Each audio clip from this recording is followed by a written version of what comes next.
आगाह कयां कि अहम ख़बर है। सिंध के गवर्नर इमरान इस्माइल नाज़िम जो कतल केस में नामज़द MNA जाम अब्दुल करीम के गिरफ़्तार करण लाइ DG FIA के ख़त लिखी छॾियो आहे। तव्हांखे आगाह कयूं पिया जाम अब्दुल करीम जो नालो सूबाई क़ौमी सुञाणप फ़हिरिस्त में बिना देर दाख़िल कयो वञे। गवर्नर पारां अहिड़ी हिदायत कई वई आहे। गवर्नर इमरान इस्माइल जी चवण आहे त जवाबदार जाम अब्दुल करीम मेमण ॻोठ थाणे ते दाख़िल FIR में नामज़द आहे। जवाबदार नाज़िम जो कतल केस में रूपोश आहे। इन लाइ बिना देर कार्रवाई की ज़रूरत है। तव्हांखे नाज़िम जो कतल केस बाबत अहम ख़बर ॾेई रहा आहियूं। सिंध के गवर्नर इमरान इस्माइल नाज़िम जो कतल केस में नामज़द MNA जाम अब्दुल करीम के गिरफ़्तार करण लाइ DG FIA के ख़त लिखी छॾियो आहे।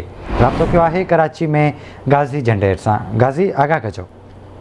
जी बिल्कुल, गवर्नर इमरान इस्माइल न रुगो DG FIA के जाम अब्दुल करीम की गिरफ़्तारी के हवाले से ख़त लिखो है, पर उन वीडियो पैगाम पे पंहिंजो जारी किया है अॼु गवर्नर हाउस में, जैमें वो चए पियो त जाम अब्दुल करीम नाज़िम जोखियो जे कतल केस में मुलविस है। वो दुबई का कौमी असेंबली में इजलास में शिरकत के लिए ॿुधो आहे, तो वापस अची रहियो आहे पाकिस्तान। इन करे DG FIA उनके खिलाफ़ एक्शन खणे उनके गिरफ़्तार करे अॼु गवर्नर सिंध के तरफा बाज़ाब्ता इन हवाले सां पंहिंजो वीडियो पैगाम पे जारी किया वियो आहे। ऐं जेको ख़त आहे DG FIA के लिखियल उनकी कापी भी मीडिया ताईं पहुंचाई वही है। जाम अब्दुल करीम जोखियो के हवाले से इतला है त काल्ह हुन सिंध हाई कोर्ट में 10 ॾींहंनि के लिए प्रोटेक्शन बेल वरती है।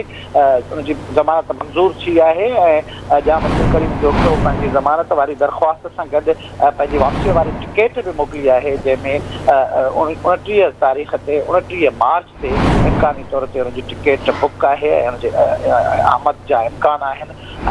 इस्लामाबाद में कौमी असेंबली में जो आदम एतमाद की तहरीक है उन में वज़ीर आज़म के खिलाफ पंहिंजे वोट जो हक़ इस्तेमाल करण लाइ थी रहियो आहे। अॼु शेख रशीद जो वफ़ाक़ी नेहरू वज़ीर है उन पिण पंहिंजी प्रेस कॉन्फ्रेंस में इहो ज़िक्र किया है त जाम अब्दुल करीम जॾहिं या पाकिस्तान में पहुचंदो तो उनके गिरफ़्तार करे पुलिस के हवाले किया वेंदो। जी ठीक है गाज़ी, वॾी महिरबानी अवां जी तफ़सील खां आगाह करण।